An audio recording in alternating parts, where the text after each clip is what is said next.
Awal runtuhnya surga. Yang mulia. Suara seorang wanita menggema di ruang sel gelap itu. Minumlah segelas anggur beracun ini. Dia melanjutkan, ibu akan masuk neraka bersamamu. Li Longlin membuka matanya perlahan. Ia mendapati dirinya mengenakan seragam penjara, terkurung dalam kegelapan. Di depannya, seorang wanita anggun dan cantik, berpakaian istana, menangis dengan air mata berlinang. Wajahnya yang menawan dipenuhi keputusasaan, sambil memegang cangkir emas. Dalam sekejap, kenangan berhamburan ke dalam pikirannya. Dinasti Daxia, sebuah dinasti yang tidak tercatat dalam sejarah. Dia telah melakukan perjalanan melintasi waktu dan kini menjadi pangeran ke-9.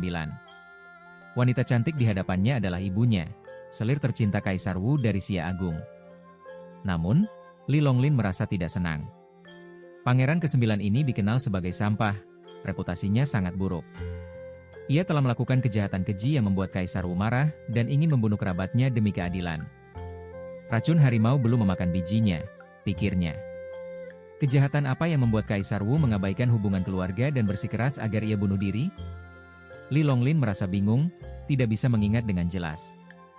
Dia tidak boleh meminum anggur beracun itu. Saya baru saja melakukan perjalanan melalui waktu dan menjadi seorang pangeran, batinnya. Saya bahkan belum menikmati kemuliaan dan kekayaan, dan sekarang saya harus menjadi hantu yang berumur pendek. Ini terlalu pengecut. Dia bertekad untuk bertahan hidup dengan cara apapun. Perang!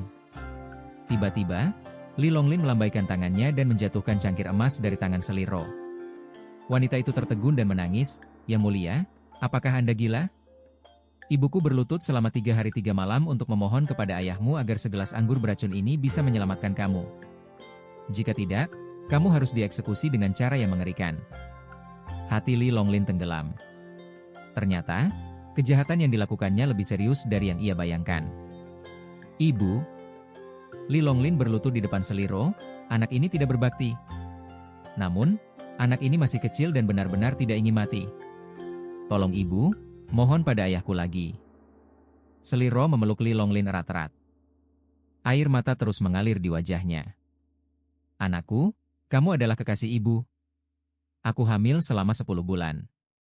Kamu tidak tahu betapa besar penderitaanku, dan aku hampir kehilangan nyawaku sebelum melahirkanmu.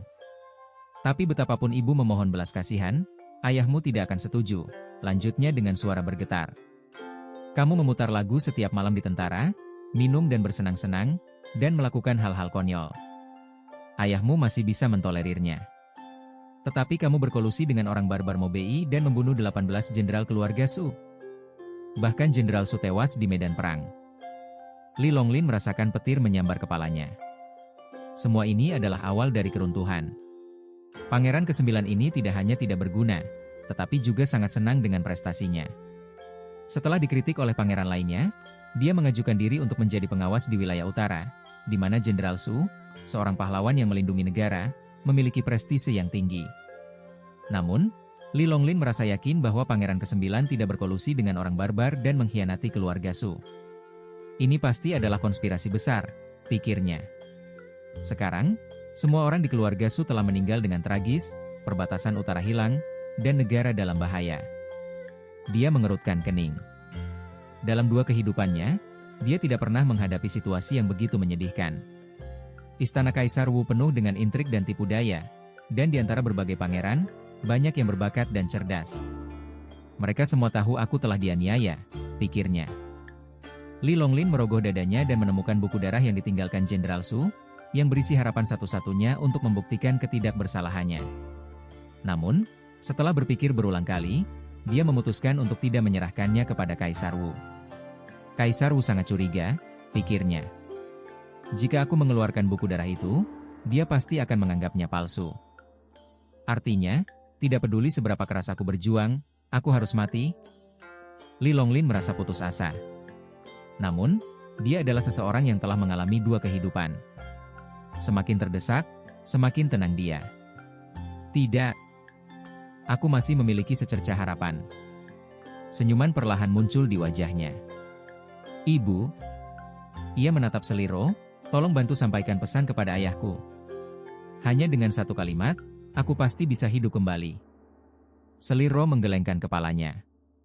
Anakku, kamu sebaiknya menerima nasibmu. Ayahmu Huang Qiangang sewenang-wenang, dan begitu dia memutuskan sesuatu, dia tidak akan pernah mengubahnya. Li Longlin tersenyum dan membisikkan sesuatu di telinga Seliro. Wanita itu terkejut, matanya membesar. Dia menatap Li Longlin untuk waktu yang lama sebelum berbalik dan pergi. Di ruang belajar kerajaan, Kaisar Wu mengenakan jubah naganya, memandangi tumpukan tugu peringatan di kota kekaisaran. Ini semua adalah peringatan untuk memakzulkan Pangeran ke-9, Li Longlin. Di atasnya, terdapat surat darah yang ditandatangani oleh janda keluarga Su, menuntut agar Li Longlin dieksekusi. Kaisar Wu terdiam lama sebelum melambaikan tangannya. Besok pagi, Pangeran ke-9 akan diusir dari gerbang Meridian dan dieksekusi di Lingqi, perintahnya dengan suara dingin. Seliro tiba-tiba masuk dengan air mata, meski dihalangi oleh para penjaga. Yang mulia. Kaisar Wu tampak murung dan memarahi. Seliro, meskipun aku menyayangi Anda, jika Anda berani ikut campur dalam urusan negara, berhati-hatilah. Aku sudah mengambil keputusan, Lao Jiu harus mati. Seliro tidak mundur, malah menangis lebih keras. Yang mulia, hamba tidak memohon kepada Kaisar. Tapi, anak kita memiliki sesuatu yang ingin hamba sampaikan kepada Anda. Kaisar Wu berkata tegas, kamu bisa memberitahuku apa kata-kata itu. Seliro terisak, anakku berkata bahwa dia tahu dia salah. Hamba harap Yang Mulia dapat memberikan izin agar sebelum dia meninggal, dia pergi menemui keluarga Su untuk meminta maaf. Ekspresi Kaisar Wu sedikit melembut, tetapi ia menghela napas. Jika seseorang akan mati, perkataannya baik. Jika dia mengetahui hal ini, mengapa dia mengatakannya sejak awal? Tapi lupakan permintaan maafnya. Wei Sun, Kasim Agung, tiba-tiba merendahkan suaranya, bukankah tepat jika Pangeran ke-9 meninggal di keluarga Su? Kaisar Wu terkejut, baiklah. Tidak peduli betapa tidak bergunanya Lao Jiu, dia tetap anakku. Dia telah melanggar hukum dan kejahatan yang sama seperti rakyat jelata. Wei Sun tampak licik, hidup Yang Mulia, jika Anda berurusan dengan Pangeran ke-9 menurut hukum, Anda pasti akan memiliki nama buruk karena membunuh putra Anda. Jika Pangeran ke-9 mati di tangan Su Fengling, itu tidak ada hubungannya denganmu, dan akan menenangkan kemarahan publik.